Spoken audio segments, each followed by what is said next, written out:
Hola, ¿qué tal? Buenas tardes, doctores y doctoras. Gracias por acompañarnos a una sesión mensual más. Mi nombre es Enrique Gómez y soy coordinador de Focus Education. En esta ocasión, les quiero presentar a nuestro ponente de primer nivel y además un gran amigo, el doctor Tomás Segura Fernández. Y bueno, pues a continuación me gustaría compartirles un poquito de su trayectoria. Él tiene anestesiología en la Secretaría de Salud de la Ciudad de México, anestesia torácica en la INER. Es presidente de la Sociedad Mexicana de Anestesiología en Cirugía Torácica, entre otras de sus credenciales. Y bueno, pues no le quito más su tiempo, doctor. Adelante, le mando un fuerte abrazo y éxito en su presentación. ¿Qué tal? Buenas tardes. Un gusto para mí estar con ustedes el día de hoy en este webinar de OnFocus, en el cual vamos a hablar sobre la evaluación de la ultrasonografía de la vía aérea, su utilidad y cómo actualmente tiene un mayor peso dentro de la evaluación de la vía aérea para tener una mayor seguridad en el manejo de la misma. Mi nombre es Tomás Segura Fernández, soy médico anestesiólogo torácico y vamos a hablar el día de hoy sobre el ultrasonido y su utilidad. Esto es un poco de lo que tenemos para ustedes y vamos a dar inicio con la orden del día.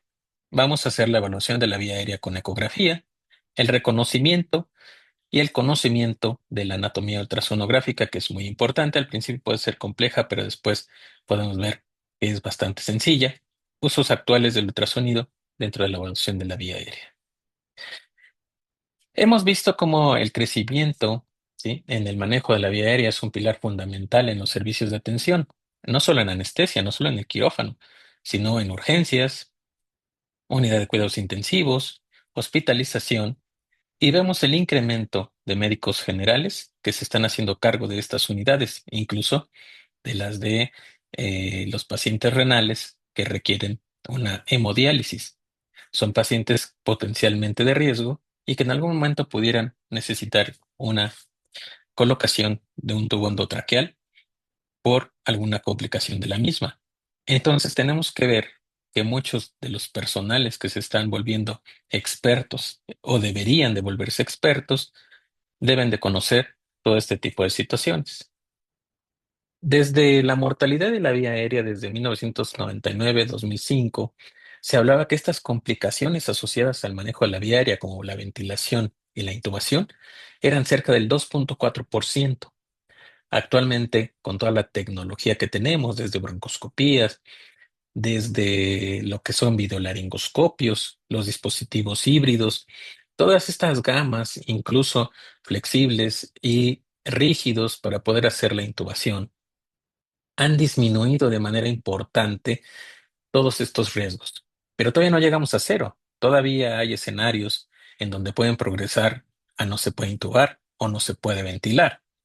Entonces, no debemos de bajar la guardia, porque a pesar de todos estos dispositivos podemos enfrentarnos a estas situaciones, desde el punto 0,19 hasta el punto 0,4%, que sigue siendo significativo. Lo ideal es que en el futuro pues sea cero para este tipo de situaciones o un porcentaje muy pequeño.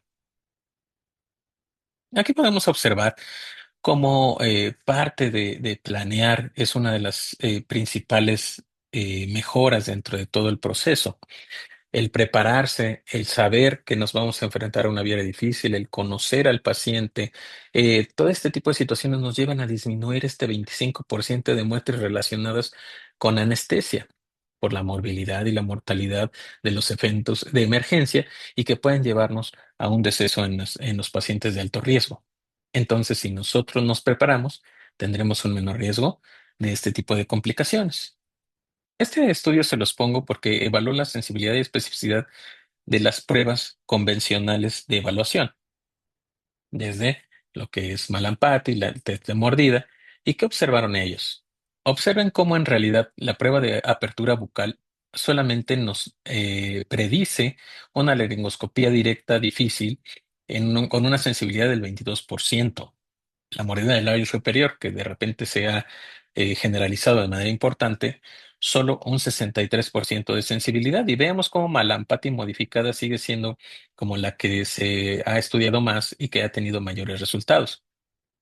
para ver si no hay vías aéreas difíciles con una especificidad del 80%, inserción del tubo con sensibilidad del 24 y especificidad del 87 y ventilación difícil, sensibilidad 17 y especificidad 90%. La puntuación de Wilson solo para predecir que no hay vía aérea difícil con una especificidad del 95% y la distancia tiro-mentoniana 24% de sensibilidad. Entonces, en realidad, no predicen de manera importante si vamos a requerir o no algo especial en el manejo de la vía aérea. Pero bueno, cuando vemos la dificultad de la vía aérea, pues tenemos que tomar varios factores.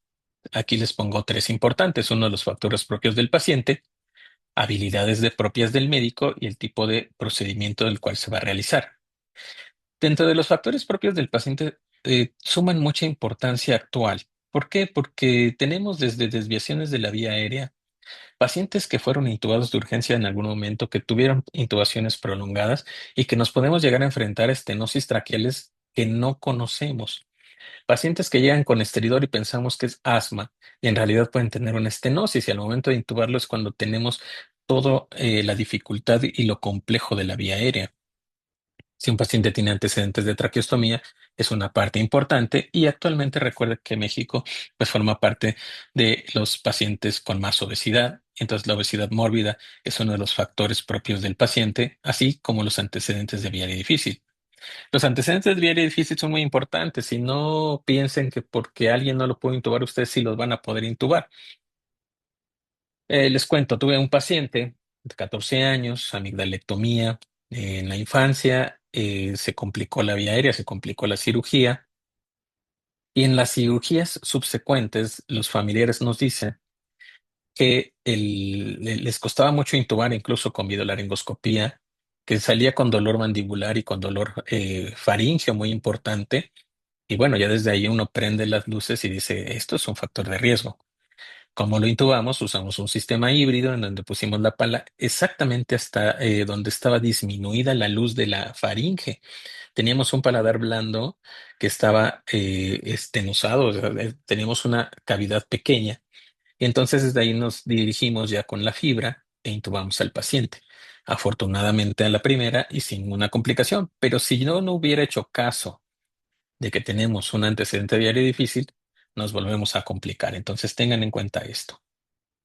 La habilidad del médico es muy importante, hay que estar en entrenamiento continuo, cursos de vía aérea, conocer los nuevos dispositivos y el manejo anestésico que vamos a corroborar, que vamos a usar, el conocimiento de los diferentes dispositivos para poder tener habilidades dentro de la práctica clínica.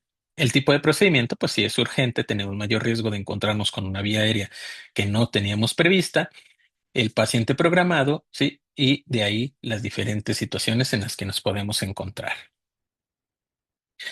Muy bien. Tenemos que saber que una vía potencialmente difícil nos puede llevar a complicaciones. Hay que evaluar si tenemos la asistencia de otro médico que pueda ayudarnos y ver si contamos con un dispositivo. Apenas intubé a un paciente con una sonda de doble luz y precisamente yo tenía un videolaringo, entonces yo estaba seguro que iba a poder intubar, pero al momento de hacer la videolaringoscopía con una hoja recta, observamos que no se ve nada, ¿sí? Solo la epiglotis. Dije, pues, ¿qué pasó? Esto es un videolaringo. Ponemos una almohadilla y entonces el hecho adecuado es que teníamos una hoja hipercurva y con la hoja hipercurva y burp apenas pudimos observar la vía aérea y pudimos intubar. Entonces no nos confiemos de que contamos con una gama importante, sino que tenemos que seguir pensando que algunos pacientes pueden tener estos serios problemas para la intubación. Entonces, pues siempre tengan a la mano, sí, yo creo que mucho nos falta el carro completo de vía aérea, en donde tenemos ultrasonido, broncoscopios, mascarillas laringias, videolaringoscopios con diferentes hojas, guías, etcétera, que nos van a ayudar a mejorar estos factores de riesgo. Cuando nosotros hablamos de alineación de ejes, nos remontamos a 1936, donde McGill observó que funcionaba la extensión del cuello con posición de olfateo y observaron, y de ahí Bannister y Macbeth, ellos llegaron a la teoría de la alineación de los ejes y dijeron, La alineación de los ejes disminuye o facilita la intubación. Pero ¿realmente alineamos los ejes? Ahí viene la pregunta. Horton y Ardens y colaboradores observaron y vieron a través de una resonancia magnética estos ejes y vean cómo el eje de visión en un paciente en posición neutra, pues en ningún momento se une a los ejes de los que tanto hablamos. En una extensión, en la colocación de la almohadilla y en la posición de olfateo, con esta línea punteada, que es el eje, vean cómo de visión, como los demás ejes laríngeos, ¿sí? Vean, ¿sí? Cómo en ningún momento llegan a unirse. Entonces, en ese momento nos damos cuenta que nunca hay una alineación de los ejes. Entonces, de lo que vamos a hablar son de las curvaturas primarias y secundarias de la vía aérea. La curvatura primaria, sí, que tenemos aquí desde el oro faríngeo y la curvatura secundaria que es faringoglótico traqueal. Y entonces cuando ponemos la posición de olfateo, sí, vean cómo podemos ver que tiene el área más pequeña entre la línea de visión y la curva primaria y secundaria. Y en ese momento es donde podemos observar la línea. Entonces sigue teniendo un éxito en la posición del flateo, pero no por los tres ejes, sino porque encontramos el área más pequeña entre la línea de visión y la curva de la vía respiratoria. En la actualidad, pues tenemos muchos dispositivos, ya no tenemos que estar cargando con el carro gigante, sino tenemos dispositivos a la mano que incluso en el teléfono, en la tablet o en una computadora que tengamos portátil podemos observar nuestras imágenes. Y entonces es algo que actualmente se da pues mucha facilidad para poder observar de manera directa y real y visualizar de manera oportuna lo que es la anatomía de la vía aérea por ultrasonido. Entonces, esta alternativa nos ayuda porque es una herramienta portable, fácil de usar, no invasiva, tiene tasas de sensibilidad y junto con otros dispositivos podemos tener un manejo correcto de la vía aérea en el perioperatorio. Proporciona una evaluación dinámica, es decir, yo puedo observar varias veces, hacer las mediciones varias veces y sin realmente molestar al paciente. En los talleres en los que hemos hecho, ellos pueden ver, te molesta, ¿no? No, no duele, ¿no? En realidad no molesta, solo a veces en el hombre el cartílago tiroides, pero realmente no pasamos por ahí 10,000 veces, ¿no? Entonces es importante que lo veamos. Dentro de la anatomía, tenemos que tener en cuenta que el yoides nos divide a la vía aérea en suprayoidea e infrayoidea, en donde de la mandíbula hasta el yoides, que son todos los tejidos blandos, es el área suprayoidea, y por debajo lo que es la membrana tiroidea, el cartílago tiroides, la membrana cricotiroidea y el cricoides. Y vamos a tener dos opciones de visualización, una transversal y una sagital que podemos hacer con el transductor lineal y también tenemos una sagital con el convexo.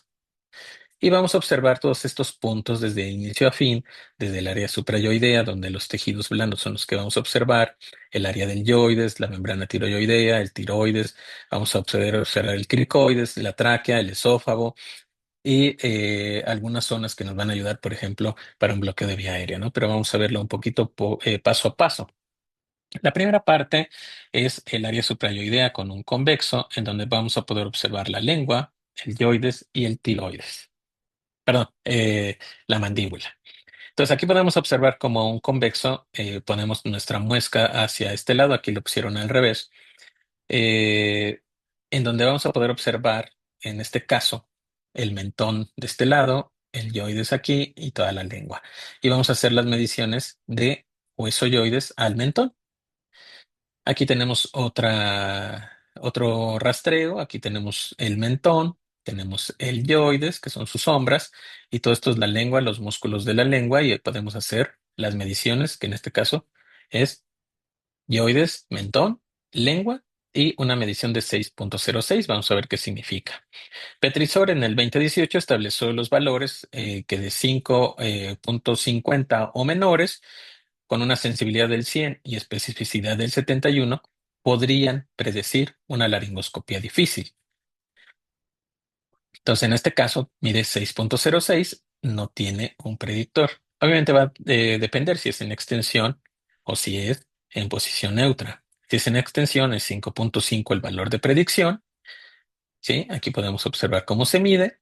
Y si es en posición neutra, el valor es de menos de 4 centímetros. Y esto por los tejidos que al momento de hacer nuestra extensión pueden ocupar mayor espacio. En este caso, 638, pues en posición neutra no tiene un factor de riesgo de predicción difícil. Dioides, mentón. Y también medimos el grosor de la lengua. El grosor de la lengua nos dice que si es mayor a 5.7, estamos ante un riesgo de laringoscopía difícil. Este paciente tiene 5.21, entonces esto es el paladar. Vean cómo es una línea restringente y todo es el tejido de la lengua. Entonces, con esto podemos también observar, y estos dos factores son muy importantes para laringoscopía con muy buena sensibilidad. Muy bien. Em, entonces, este es otro caso.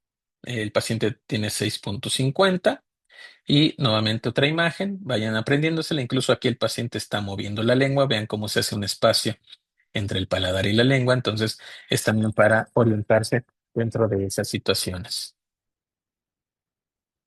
Muy bien. Y en este caso tiene 5.3.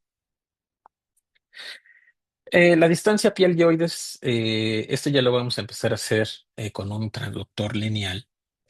Y veamos cómo empezamos desde pegados a la mandíbula. En este video vamos a ver cómo se ve la mandíbula y vean cómo la mandíbula se ve como una línea hiperrefringente y es donde vamos a iniciar. De ahí nos empezamos a ir para abajo y la distancia piel-hueso-yoides va a ser de menos de 1.2, entonces con una sensibilidad del 88 y especificidad de 60 a 69.2.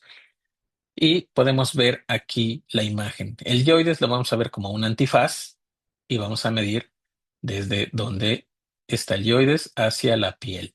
Y ahí, si es menos de 1.2, estamos ante una vía aérea difícil. ¿Sí? Una laringoscopía difícil en el 98% de sensibilidad, entonces es bastante importante. Con un primer trazo estamos ya viendo alteraciones. Luego nos seguimos bajando, y lo que vamos a ver es la lengua. Esto es la lengua que nos va a llevar hacia la epiglotis para poder hacer la siguiente medición, que es piel epiglotis. La imagen que vamos a observar en algunos artículos le llaman little face, que es la cara pequeña, pero yo le digo la cara del changuito, la cara de la ranita, porque aunque no lo crean, tenemos diferente figura cada uno de nosotros. En algún momento que hagamos un taller van a ver cómo cada uno de nosotros puede estar sonriendo o puede estar triste dependiendo o hasta enojada su epiglotis. Entonces vean cómo hacemos la medición. Esta es la epiglotis y hacia arriba la piel. Y entonces si es mayor de 2.5 a 2.75 con sensibilidad del 64 y especificidad del 77, pues tenemos para predecir una laringoscopía difícil. Y los autores nos han comentado que cuando se hace en combinación con el Malampati, pues es cuando tenemos una mejor predicción. Entonces, Malampati más un rastreo, pues vamos a tener mayores resultados de encontrar un factor de riesgo de la vía aérea. Aquí tenemos otra, vean cómo en algunos casos no es tan claro, pero aquí tenemos los ojos, aquí tenemos esta boca, que es la epiglotis, hacemos la medida y hacemos la comparativa. En cuanto ustedes bajan, van a encontrar esto, el cartílago tiroides, ¿sí? Que aquí está, es en una forma de cúpula de iglesia, y estas son las cuerdas vocales. Ahorita vean cómo con movimientos muy sencillos al final del video podemos volver a ver la epiglotis que ustedes ya van a poder ver.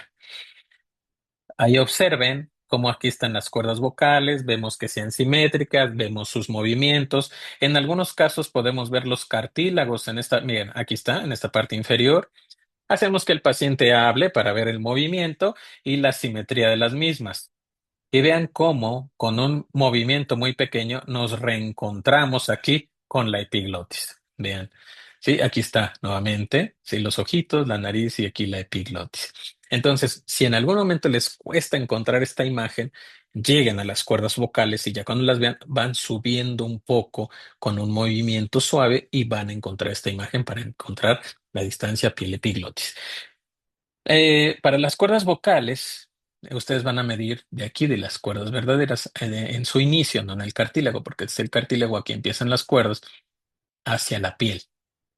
Y nos dicen, con una sensibilidad del 70 y especificidad de 84, que el grosor del tejido pretraqueal mayor a 28, ¿sí? Anterior a las cuerdas, predice una laringoscopía difícil. Entonces tengamos en cuenta esto que nos puede servir de manera importante, por ejemplo, en el paciente obeso, para ver qué tan complejo puede llegar a ser su vía aérea.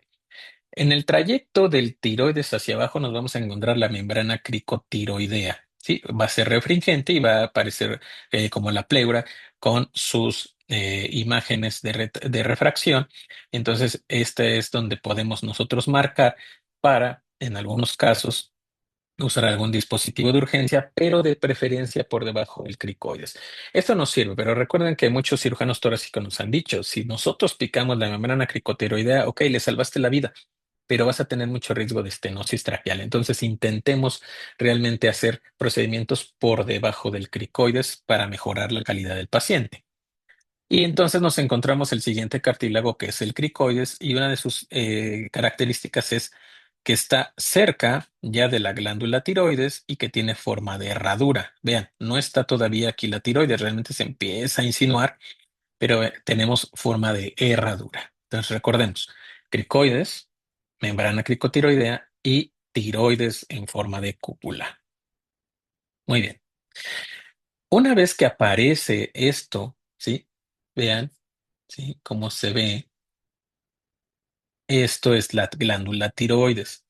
En cuanto aparece la glándula tiroides, abandonamos el cricoides y aparece ya la tráquea. Aquí vemos los anillos traqueales, el aire de la tráquea, y entonces eso es lo que tenemos que tomar en cuenta. Otro plano que tenemos que encontrar es el esófago. Vean cómo se ve a un lado y casi siempre se va a encontrar supraesternal del lado izquierdo. Aquí la paciente pasó saliva y vean cómo brilla en el paso en el transductor. Y nos sirve para poder observar aquí si es que el tubo se colocó de manera errónea. Observen, aquí tenemos el esófago y aquí vemos el esófago intubado en donde se ve un área parecida a la tráquea. Obviamente aquí está con su cartílago, pero aquí se expande el tiroides y entonces ese es, perdón, el esófago, y eso es una parte importante para evaluar que estemos bien intubados. Ustedes pueden tener el transductor y poder estar observando que no se haga grande el esófago, si no quiere decir que intubamos de manera errónea. Entonces es una forma que nos ayuda también para ver que intubamos bien al paciente. En un plano sagital podemos observar lo siguiente, estas como collar de perlas, en donde podemos ver el cartílago tiroides, podemos ver el cricoides, la membrana cricotiroidea y los anillos, ¿sí? Cricoides y los siguientes anillos de la tráquea. Entonces son las cosas que podemos observar. Y nos sirve también para poder marcar o hacer el marcaje de la membrana cricotiroidea para incluso a nosotros poder hacer bloqueo de la vía aérea administrando ahí lidocaína para que podamos anestesiar esta parte del bloqueo del laringio recurrente en sus fibras terminales dentro de la tráquea. Entonces, observen cómo Chow, con un convexo en la zona supraesternal, dice que podemos encontrar 98% de sensibilidad y 94% de especificidad de que hayamos intubado de manera correcta a nuestro paciente. Entonces, es una herramienta cada vez mejor. Y el bloqueo laringio superior, aquí les enseño el tiroides en el paciente. Aquí está el yoides, la membrana tiroidea, la membrana cricotiroidea, aquí viene el cricoides y vean en el ultrasonido cómo lo vamos a realizar con una sonda lineal con la muesca hacia arriba y vean cómo vamos a observar esto. Ustedes dirán, bueno, aquí que vemos una cara de avestruz, podemos pensar que es una tortuga ninja, ¿no? Pero en realidad lo que vemos aquí es lo siguiente. Tenemos por un lado el tiroides, el asta posterior, que lo vemos como un globo aerostático, yo le llamo globo aerostático, el geoides, que es como una pirámide, un triángulo, y la membrana tiroyoidea que es refringente. Entonces nosotros tendríamos que administrar, pasar la aguja, llegar aquí y bañar toda esta membrana con anestésico local. Muy bien. Aquí tenemos otros dos ejemplos. Vean como triángulo. En esta parte vemos el tiroides, ¿sí? Aquí nuevamente el tiroides un poco mejor y el triángulo que es el yoides y aquí está la membrana tiroyoidea. Obviamente, vean, el tejido es un paciente delgado, pero ¿qué pasa con el paciente obeso? Ahorita lo vemos. Entonces, ¿cómo lo vamos a bloquear? 2 mililitros de lidocaína bilaterales, ¿sí? Para bañar este nervio que es el laringio superior y 6 mililitros transtraqueales. Vean en este paciente obeso, este no es, pero bueno, observen cómo tiene una cantidad de tejido importante. Ya no vemos tan bonito el tiroides, pero aquí los tenemos nuevamente. Yoides en triángulo, tiroides que no se alcanza a ver por la cantidad de tejido que nos obstruye, pero aquí está la membrana tiroyoidea. Es muy pequeña su membrana, pero muy grueso el tejido. Tendríamos que usar una aguja más grande. Normalmente yo uso de insulina, pero a lo mejor aquí una aguja de insulina larga, que son las azulitas, y para poder llegar a esta zona y bañar con 2 mililitros, suficiente. Muy bien, para tener lo más cómodo a nuestros pacientes que intubamos con intubación despierto. Se los dejo aquí ya nada más como punto final, como una lista que pueden obtener de manera rápida con cada una de sus características, ¿sí? De cada una de los autores que han ido estudiando y vean cómo la sensibilidad de especificidad no es tan baja como, por ejemplo, con la clínica. Entonces, yo creo que es momento de que empecemos también a tomar en cuenta, a capacitarnos y vean cómo, incluso con el puro grosor de la lengua y el malampati, podríamos tener datos asertivos de intubación y laringoscopía difícil. Este es un ejemplo de un bloqueo de vía aérea que hicimos en este paciente y vean cómo tiene una sedación profunda con ventilación espontánea. Este es un broncoscopio rígido, vean cómo está respirando, pero no tose. Entonces, esto nos ayuda en pacientes para poder hacer este tipo de procedimientos sin molestias. Entonces, es parte de las ventajas que tenemos con estos dispositivos de ultrasonido actuales que pueden ser, que podemos tener a la mano de manera rápida. El paciente ventila, puede ser un paciente que tiene una dificultad y que si le ponemos bloqueadores neuromusculares y no tenemos cómo revertirlos en su totalidad, podemos tener pues complicaciones posoperatorias importantes respiratorias. Bueno, pues muchísimas gracias por su atención. Concluyo diciendo que el ultrasonido en la vía aérea creo que deberíamos de darle un poquito más de importancia.